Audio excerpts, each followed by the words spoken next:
द्वारिका महात्म्य के पाठ की महिमा, वैष्णव सेवा का महत्व, वृक्ष काटने से हानि तथा विभिन्न वृक्षों के लगाने का फल।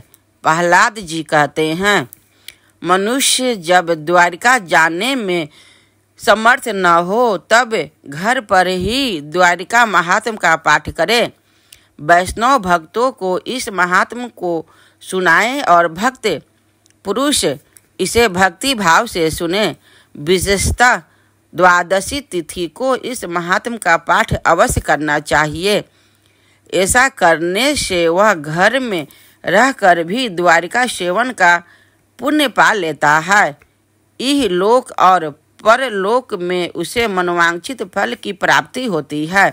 भगवान जनार्दन सदैव उनके योगक्षेम का निर्वाह करते हैं। वह पाप रहित होता है। उसके कुल में कोई भी नरकगामी अथवा प्रेत नहीं होता। जो मनुष्य किसी वैदिक कर्म के प्राप्त हुए बिना ही पीपल की लकड़ी काटता है, उसे ब्रह्म हत्या का पाप लगता है। मंदार के वृक्ष में एक बार कुल्हाड़ी मारने पर मनुष्य कई मनवांतरों तक रौरव नरक की पीड़ा भोगता है। जो नीम का वृक्ष काटता है वह कोढ़ी होता है। उसके किए हुए पूजन, व्रत एवं दान को भगवान सूर्य नहीं ग्रहण करते हैं। जो अमावस्या को वनस्पतियों का छेदन करता है उसे द्वादशी का पुण्य नहीं मिलता और एक एक पत्र, पुष्प तथा फल के बदले में ब्रह्म हत्या का पाप लगता है। वह मनुष्य 7 कल्पों तक यमलोक में निवास करता है। उसके किसी भी कार्य में उन्नति नहीं होती है। जो मनुष्य आक का पेड़ लगाता और उसकी रक्षा करता है वह 7 कल्पों तक भगवान सूर्य नारायण के समीप वास करता है। 1 लाख देव वृक्ष लगाने से जो फल मिलता है वही एक पीपल का पेड़ लगाने से प्राप्त हो जाता है। आंवला और तुलसी लगाने का भी ऐसा ही फल है।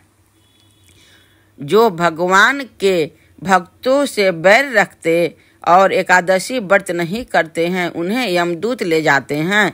जो वैष्णवों को गोपी चंदन की मृतिका देते हैं उन्हें त्रिपुंडधारी महात्मा पुरुषों के समान पुण्य फल की प्राप्ति होती है।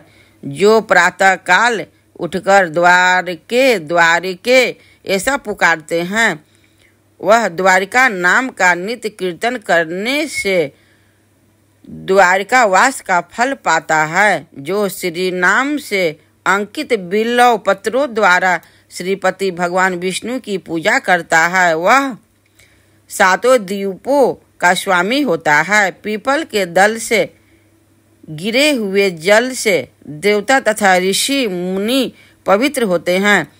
जो बिल्व पत्र से ब्रह्मा, शिव तथा सूर्य आदि का पूजन करते हैं वे अक्षय लोक में जाते हैं।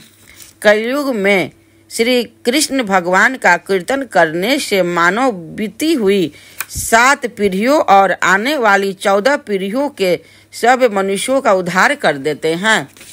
श्री मद्भागवत पुराण का एक एक उत्तम लोक भी भगवान श्री कृष्ण के लिए प्रतिजनक है तथा पाठ करने वाले को वह कोटि यज्ञों का फल देने वाला है। जो द्विज पूरे कार्तिक मास में भगवान श्री कृष्ण के सम्मुख बैठकर गीता का पाठ करते हैं उन्हें 100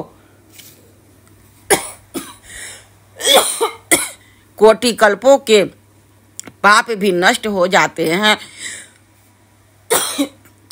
कलयुग में जो मनुष्य भक्ति भाव से गोमती समुद्र संगम तथा रुक्मिणी सहित श्री कृष्ण का दर्शन करते हैं वे धन्य हैं। द्वारिका जाते हुए मनुष्य की यदि मार्ग में ही मृत्यु हो जाए तो पितरों सहित उसकी परम धाम से पुनरावृत्ति नहीं होती।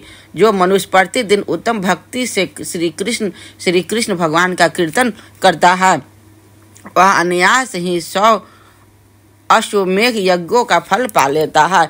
द्वारिका महात्म्य खंड संपूर्ण।